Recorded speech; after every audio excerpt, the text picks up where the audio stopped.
आज Centurion Defence Academy के इस मंच से, शिशिर दीक्षित के इस मंच से मैं अपने पड़ोसियों के साथ पूरी दुनिया को चैलेंज करता हूं कि दुनिया वालों, जितना जोर है लगाओ, हम हिंदुस्तानियों को रोक के दिखाओ।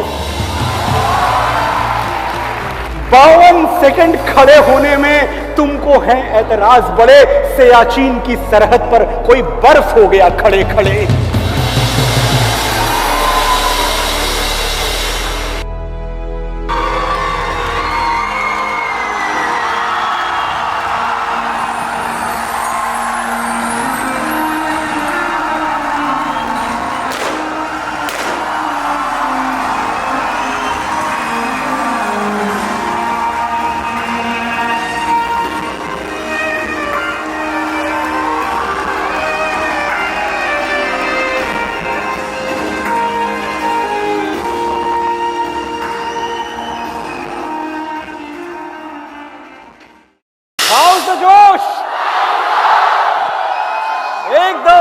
एकदम हाई ही होना चाहिए। वाह शिशिर भाई, बिल्कुल सही जगह बुलाया आपने मुझे।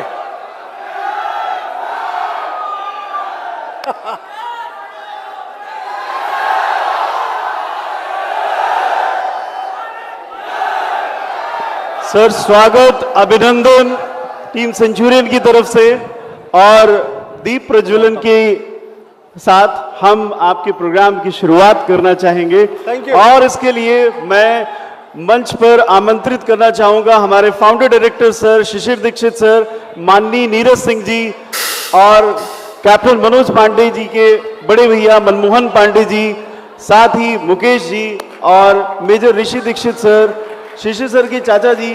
Please sir, join the stage. अरे कैसे हैं नीरज बाबू?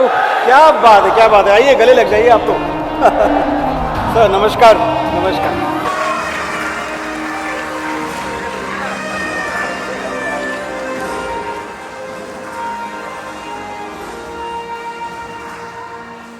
विश्वास मानिए, पूरे देश में घूमता रहता हूं, इतनी बुलंद आवाज सिर्फ लखनऊ में सुनाई पड़ सकती थी कि जोश इज हाई। भारत को मां कहने वाले मां भारती के बेटे बेटियों को मनोज मुंतशिर का प्रणाम। इस मिट्टी को नमन जो परमवीर कैप्टन मनोज पांडे की मिट्टी है। कुछ नासमझ, मैं इस मंच से नाम नहीं लेना चाहूंगा, आज बड़ी खुशी का दिन है। कुछ नासमझ कहते हैं तो कौन सी बड़ी बात हो गई? एक फौजी अगर अपने सीने पे गोली खाता है तो वो नौकरी कर रहा है। He is getting paid to die. ये वो लोग हैं जो सर्जिकल स्ट्राइक का सबूत मांगते हैं। ये उनका अनादर करते हैं जिनके आदर में मंदिर बना देने चाहिए। हैं मुट्ठी भर, हैं सिर्फ मुट्ठी भर, क्योंकि ये तो आप भी जानते हैं कि इस देश के करोड़ों लोगों का सर आपकी वीरता के आगे झुका हुआ है। तुम्हारे नाम के मंदिर नहीं बने हैं कहीं, न मस्जिदों ने ही सजदा कभी किया है तुम्हें, मगर खुदाओं से बढ़ के जो रुतबा होता है, जमीने हिंद ने वो मर्तबा दिया है तुम्हें। वो गोलियां जो हमारी तरफ बढ़ी थी, कभी तुम अपने सीने में भर के जमीन पे लेट गए। जहां भी प्यार से मां भारती ने थपकी दी, तुम्हें एक बच्चे की मानिंद वहीं पे लेट गए। उठा के हाथ दुआएं पढ़ी हैं मिट्टी ने तुम्हारे जैसे जियाले सपूत पाने को, जो लब पे लेके शिकायत यही शहीद हुए कि जान एक ही मिलती है क्यों लुटाने को। अगर 2 जिंदगियां होती तो 2 बार मर जाते मां के लिए। तुम ही ना होते तो दुनिया बबूल हो जाती। जमीनें खून से यूं लालाजार करता कौन? हजारों लोग हैं यूं तो जमाने में, लेकिन हमारे वास्ते यूं मुस्करा के मरता कौन? और ये जो हमारे फौजी हैं, ये हमसे अलग नहीं है। एक चीज हमेशा होती है कि हम किसी को देवत्व दे देते हैं और हमें लगता है कि ठीक है, इनका तो काम है बलिदान करना, इनका तो काम है कुर्बानी देना। हमारे ही जैसे लोग हैं ये। इन्होंने कवच कुंडल नहीं धारण किए हुए हैं कि दुनिया का कोई ब्रह्मास्त्र इनको भेद नहीं सकता। हमने फौजियों की वर्दियों को खून से लाल होते हुए हजारों बार देखा है। कभी पूछिए इनसे तो ये बताएंगे कि हम फौजी हैं लेकिन बारूद से नहीं बने। ना हमारे सीने में दिल की जगह डायनामाइट है, ना आंखों में पानी की जगह आग। हम एकदम तुम्हारे जैसे हैं। हमें भी जब अपनों की याद आती है तो चैन की सांस नहीं लेने देती। हमारी धड़कनों में हिंदुस्तान है लेकिन पर्स में 5 बरस की बेटी। किसी की फोटो सीने से लगा के सोते हैं, किसी का दिया हुआ तावीज पहन के खुश होते हैं, और जब घर से चिट्ठी आती है तो लिफाफा चूम के रोते हैं। तो अगली बार जब अखबार में खबर पढ़ना कि गलवान की घाटी में 20 फौजी शहीद हो गए, तो हमें गिनती समझ के भूल मत जाना, साथी समझ के याद रखना, क्योंकि हम एकदम तुम्हारे जैसे। और सचमुच ये हमारे ही जैसे लोग हैं जो सिविलियन से मैं बताना चाहता हूं कि कुछ बहुत अलग नहीं होता। एक चीज अलग करती है इनका शौर्य, इनका पराक्रम, बाकी हमारी ही तरह हैं। जब कोई इनकी देशभक्ति पे सवाल उठा देता है तो इनका दिल दुखता है। जब कोई इनकी वतन परस्ती के आगे सर झुका देता है तो इनका सर गर्व से ऊंचा हो जाता है। मुझे याद आता है 2014 से 19 तक आदरणीय श्री राजनाथ सिंह जी इस देश के गृह मंत्री थे। 14 से 19 गृह मंत्री थे, वो डिफेंस मिनिस्टर नहीं थे, यानी सिपाहियों से, सेना से, फौज से कोई डायरेक्ट कनेक्शन नहीं था उनका। लेकिन तब भी जब कभी खबर आती कि पड़ोसी देश हमें सीमाओं पे आंखें दिखा रहे हैं तो राजनाथ सिंह जी खड़े होकर संसद में दहाड़ते थे कि मेरे भारत के वीरों, आंखें दिखाने वालों की आंखें नोच लेना, हम तुम्हारे साथ हैं। और संसद से उठी हुई एक आवाज हमारे वीरों के लिए, हमारे सैनिकों के लिए अमृत का घूंट बन जाती थी। वो मृत्यु के सर पे पांव रख के आगे निकल जाते थे। ये देशभक्ति, ये देश के लिए मर मिटना, जिसके लिए आप यहां आए हैं, आप इस एकेडमी का हिस्सा बनना चाहते हैं, क्योंकि सपना तो आपका भी वही है। सपना तो आपका भी वही है कि एक दिन इस देश के लिए कुर्बान होना है, बलिदान होना है। दुनिया के हर देश में देशभक्ति का पाठ सिलेबस में पढ़ाना पड़ता है। अपने देश से प्यार करो, ये बच्चों को स्कूल में सिखाना पड़ता है। लेकिन हमारी बात कुछ अलग है। हमारी मिट्टी में जिसका जन्म हो गया उसका रोम रोम वंदे मातरम हो गया। अरे जिसकी नसों में मां भारती का रक्त है वही देशभक्त है। कुछ बात है हमारी मिट्टी में कि इसके जर्रे कभी आंसुओं से नम नहीं होते। यहां बलिदानियों की चिताओं पर मातम नहीं होते। सर झुकाने वाले यहां पैदा नहीं होते और सर कटाने वाले यहां कम नहीं होते।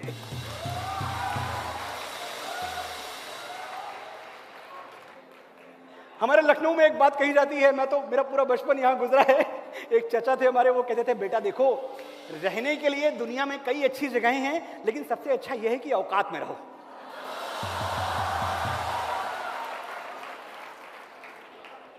तो औकात में रहो और छुप के वार करो, बुजदिलों की तरह जो तुमने किया। कारगिल में हमारे 500 बेटे मार दिए। सामने से टकराते तो हमारी सेनाएं थी, उनका ब्रेकफास्ट श्रीनगर में होता और डिनर लाहौर में। कहां बराबरी करते हो हमसे, कहां मुकाबला करते हो हमसे? जोड़ क्या है हमारा? हमारी बर्फ भी खौलती है, तुम्हारा खून भी ठंडा है। अरे तुम्हारे झंडे पे चांद होगा, हमारा चांद पे झंडा है।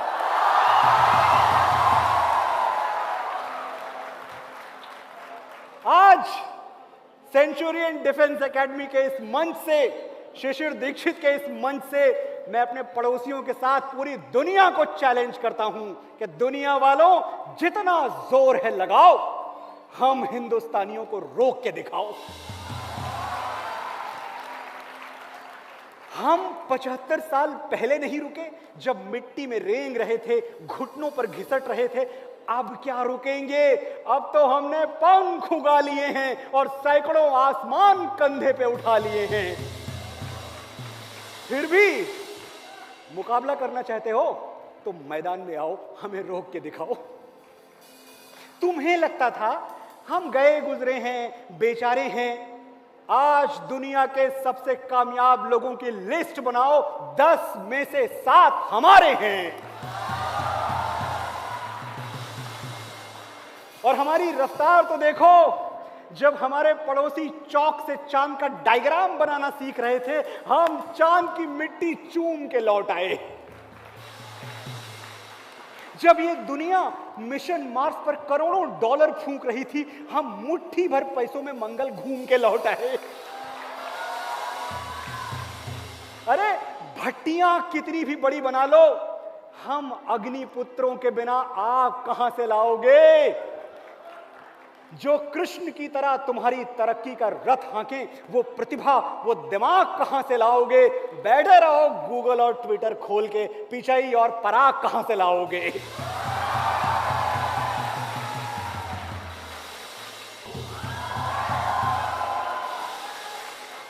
280 करोड़ बाजू हैं हमारे, आओ हमारी ताकत आजमाओ, हमें रोक के दिखाओ। और आज हम जहां भी हैं, ये कोई इत्तेफाक नहीं है, कोई संजोग नहीं है, हमने कामयाबी की इस फसल को अपने माथे से टपकती हुई पसीने की बूंदें पिलाकर जवान किया है। आज हम जहां हैं, जहां पहुंचे हैं, इसलिए पहुंचे हैं शिशिर कि हमने बरसों पहले अपने पैरों के छाले गिनने छोड़ दिए थे। मेरे दोस्तों, जो भी मिला इसलिए मिला कि हंस के बहुत कुछ खोया हमने। क्या क्या खो दिए, कैसे कैसे वीर खो दिए, कैसे कैसे जियाले खो दिए। जो भी मिला इसलिए मिला कि हंस के बहुत कुछ खोया हमने। ये जो सूरज देख रहे हो, जुगनू जुगनू बोया हमने। दुख दुख जब हमसे मिलने आया, उसकी हिम्मत टूट गई, झील भरी थी आंखों में, पर कतरा भी ना रोया हमने। ये जो सूरज देख रहे हो, जुगनू जुगनू बोया हमने। जो तोले दिल के रिश्तों को बना है वो तराजू क्या? जो तोले दिल के रिश्तों को बना है वो तराजू क्या? अगर दोनों ही भाई हैं तो फिर मैं क्या, तो फिर तू क्या? ये मिट्टी तेरी भी मां है, ये मिट्टी मेरी भी मां है, तो मां को सर झुकाने में मुसलमान और हिंदू क्या? बोलिए मेरे साथ, वंदे वंदे वंदे। अरे ये वंदे मातरम बोलना हमारा ड्यूटी नहीं, हमारा राइट है, हमारा फंडामेंटल राइट। और दुनिया की कोई ताकत हमसे ये अधिकार नहीं छीन सकती। वो बुद्धिजीवी भी नहीं जो कोर्ट्स में पिटिशन दायर करते हैं कि जो थिएटर में राष्ट्रगान बजता है ना, जनगणमन, ये नहीं होना चाहिए क्योंकि ये हमारी पर्सनल फ्रीडम पे आघात है। This is wrong, this is against human liberalism, this is against human freedom. आप कैसे ऐसा कर सकते हो कि आप थिएटर में राष्ट्रगान बजाओ और जबरदस्ती हमें खड़े होने के लिए कहो? ये नहीं कर सकते आप। सिर्फ 52 सेकंड लगते हैं राष्ट्रगान पूरा होने में, शुरू से आखिर तक। और ये वही बुद्धिजीवी हैं जो आधे घंटे उसी थिएटर में समोसे की लाइन में खड़े रहेंगे, लेकिन 52 सेकंड देश के लिए खड़े नहीं हो सकते। अरे जो वर्षों सियाचिन की सरहद पे खड़े होकर हमारे लिए बर्फ के थपेड़े झेलता है, -52 डिग्री में हमारे लिए पहरा देता है, तुम उसके लिए 52 सेकंड खड़े नहीं हो सकते? 52 सेकंड, 52 सेकंड खड़े होने में तुमको है एतराज बड़े।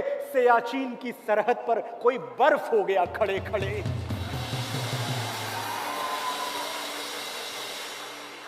और सुनिए वो आवाजें जो आ रही हैं इन ग्लेशियर से, इन पर्वतों से, इन पहाड़ों से।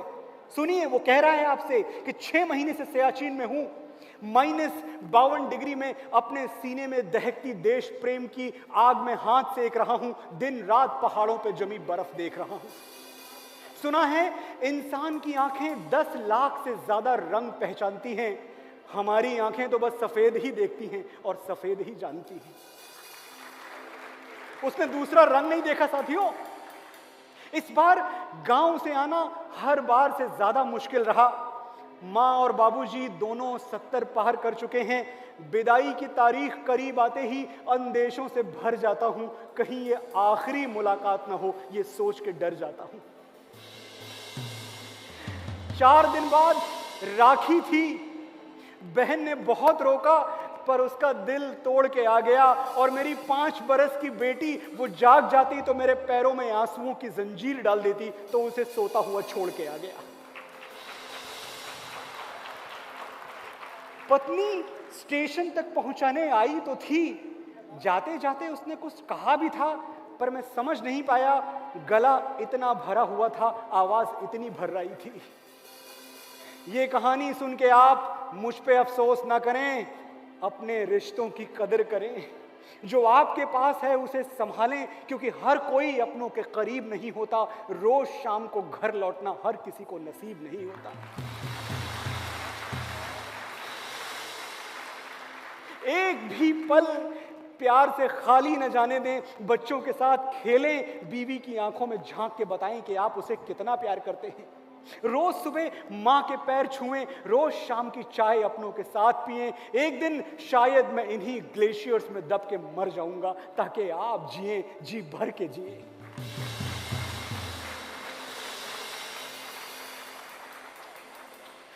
साथियों, हमारी ये धरती वीर प्रसूता है और वीरों का सम्मान करने में हम कभी पीछे नहीं रहे।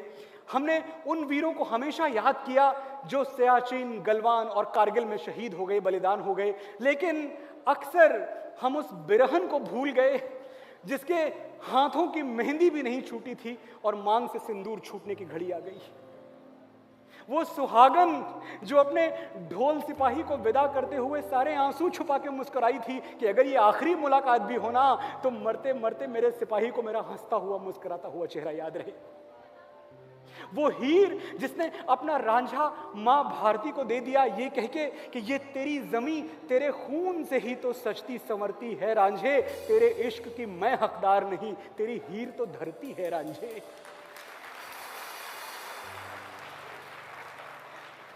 वो अपने सिपाही को, अपने प्रियतम को आंसुओं से चिट्ठियां लिखती रही और उन चिट्ठियों का जवाब कभी नहीं आया। सुनो मेरे प्रियतम, मेरे साथी, तुम्हारे बिना जिंदगी मुझसे जी नहीं जाती। तुम तो जांबाज हो, जियाले हो, दुश्मनों की टोलियों से लड़ जाते हो, उड़ती हुई गोलियों से लड़ जाते हो। ये बता दो मैं तन्हाइयों से कैसे लड़ूं?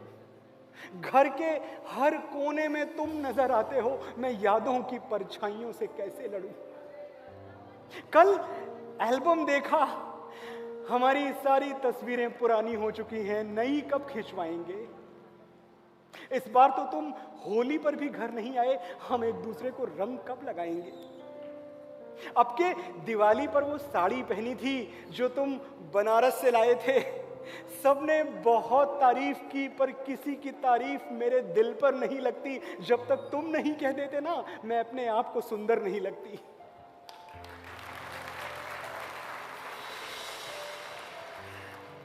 करवा चौथ भी ऐसे ही चला गया, सबकी छलनी में चांद जगमगाया, बस मेरा चांद घर नहीं आया। मेरा हाल क्या है जानते हो? बावली हो गई हूं। तुम बाड़मेर के रेगिस्तान में 50 डिग्री पर झुलस रहे हो, यह सोच के मैंने ठंडी हवाओं से दुश्मनी कर ली है।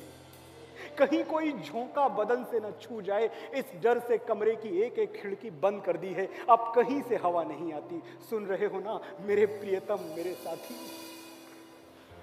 दुनिया में कौन चाहेगा किसी की दूसरी मोहब्बत बनना? मैं वो भी बड़े शौक से बन गई।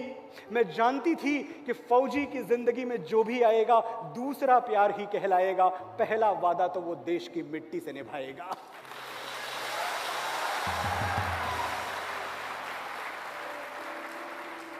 सुनो मेरे प्रियतम, मेरे साथी, अब और न सताओ।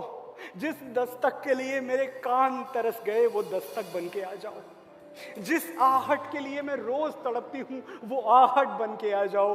पर ध्यान रहे मेरे ढोल सिपाही, भारत मां से किया हुआ वादा तोड़ के मत आना, चाहे मैं बिरहन ही क्यों ना मर जाऊं, मैदान छोड़ के मत आना।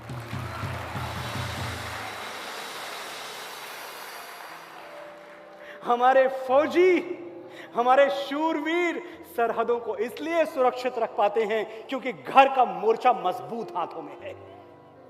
ये उनको भी पता है। ये जो वजनदार राइफलें हैं वो इसलिए उठा पाते हैं क्योंकि चूड़ियों भरी किसी कलाई ने उनका हाथ थामा हुआ है। मैंने बहुत सारी आर्मी वाइफ से बात की है। मुझे बताती हैं वो कि हमारी तो होली दिवाली उस कैलेंडर से नहीं चलती जिस कैलेंडर से दुनिया की चलती है। जब वो आ गए तभी होली, जब उनको छुट्टी मिल गई तभी दिवाली। ये वीर महिलाएं हमारे फौजियों की असली ताकत हैं। They are the real force behind the forces. मैं चाहता हूं सेंचुरियन डिफेंस एकेडमी के मंच से एक बार हम इस देश की सभी वीर महिलाओं के लिए, सभी आर्मी वाइफ्स के लिए जोरदार तालियां बजाएं।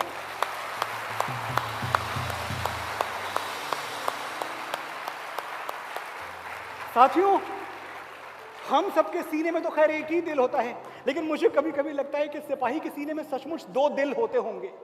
एक दिल अपने परिवार के लिए धड़कता है और दूसरा दिल अपने देश के लिए धड़कता है। साथियों, मुझे 1931 का 1931 का एक किस्सा याद आता है। राजगुरु भगत और सुखदेव लाहौर सेंट्रल जेल में बंद थे। फांसी का हुक्म सुनाया जा चुका था। एक एक दिन करीब आ रहा था फांसी का। एक दिन दो अंग्रेज ऑफिसर्स रॉबर्ट और बार्कर उनसे मिलने आए और बोले, भगत, अंग्रेज सरकार तुम्हारी फांसी माफ करना चाहती है, सिर्फ एक शर्त है, एक माफीनामा लिख दो और लिख दो कि तुमने जो कुछ भी किया तुम उस पर शर्मिंदा हो, तुम अपने इनकलाब पे शर्मिंदा हो, तुम अपनी क्रांति पे शर्मिंदा हो, और हम भूल जाएंगे कि तुमने सैंडर्स की हत्या की, हम भूल जाएंगे कि तुमने असेंबली हॉल में बम फेंका, हम तुम्हें माफ कर देंगे भगत, एक बार झुक जाओ, सिर्फ झुक जाओ भगत। भगत ने कुछ कहा नहीं, बस मुस्कुराते हुए रॉबर्ट की आंखों में देखते रहे और उनकी मुस्कुराहट कह रही थी कि तेरी हैवानियत की है तो बस औकात इतनी है, बहाकर बेगुनाहों का लहू इतराना आता है, गुरूरे बेखबर ये बात तुझको कौन समझाए, वो सर झुक ही नहीं सकता जिसे कट जाना आता है।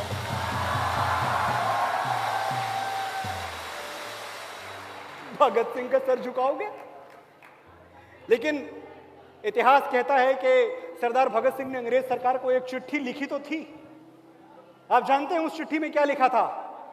उस चिट्ठी में लिखा था कि मैं ब्रिटिश सरकार से ये प्रार्थना करता हूं कि मुझे फांसी न दी जाए, क्योंकि फांसी अपराधियों को दी जाती है और मैं अपराधी नहीं, क्रांतिकारी हूं, मुझे भरे चौराहे पर गोली से उड़ा दिया जाए। ये युद्ध का विधान है कि गोली से मरने में एक सिपाही की शान है।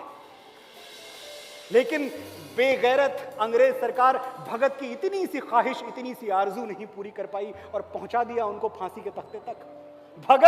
भगत ने जब फांसी का फंदा देखा तो मुस्कुराए कि चलो कोई बात नहीं, मुझे तो वीरगति चाहिए थी, गोली नहीं तो फांसी सही। साथियों, उस दिन उस सरदार ने वो फांसी का फंदा ऐसे चूमा था जैसे मेहंदी से रचे हुए अपनी दुल्हन के हाथ चूम रहा हो।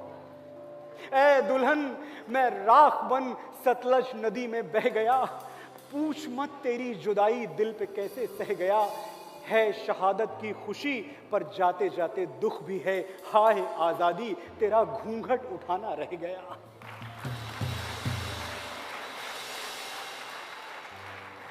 आज हमें पंडित जी याद आ रहे हैं, सुखदेव याद आ रहे हैं, राजगुरु याद आ रहे हैं, भगत सिंह याद आ रहे हैं, लेकिन उदास होने की जरूरत नहीं है। हम उस देश में हैं, उस भारत में हैं जहां हम पुनर्जन्म में विश्वास रखते हैं। भगवान श्री कृष्ण ने गीता में कहा है, वाशांश जीर्णानि यथा विहाय, यानी आत्मा मरती नहीं, वस्त्र बदल के आती है। भगत सिंह कभी सूट बूट पहनते थे, आज भी यहीं कहीं बैठे होंगे वर्दी पहन के। तिवारी जी कुर्ता धोती पहनते थे, आज फौजी वर्दी पहन के कहीं बैठे होंगे।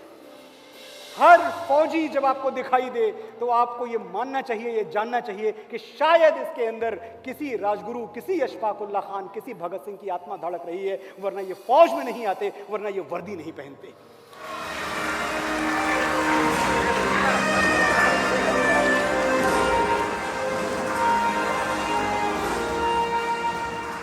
डियर एस्पिरेंट्स, क्या आप भी एनडीए 2025 एग्जामिनेशन को क्रैक करना चाहते हैं अपने पहले प्रयास में? तो आज ही एनरोल करें सेंचुरियन डिफेंस एकेडमी के रिटन प्लस एसएसबी कोर्स में, जो आपको देने वाला है regular classes, free study material, trained faculties, experts of the SSB panel, free SSB coaching, India's largest GTO ground के साथ में doubt clearing sessions, weekly mock test, rigorous practice, ये एक ऐसा संस्थान है जहां हम आपको A to Z प्रिपरेशन कराते हैं और आपको नेशनल डिफेंस एकेडमी की कड़ी तैयारी कराते हैं। प्राउडली ऑल इंडिया रैंक 1, 2, 3, 4 जैसे रैंक्स देने वाली सेंचुरियन डिफेंस एकेडमी आपको वेलकम करती है to join our upcoming courses for your NDA exam preparation.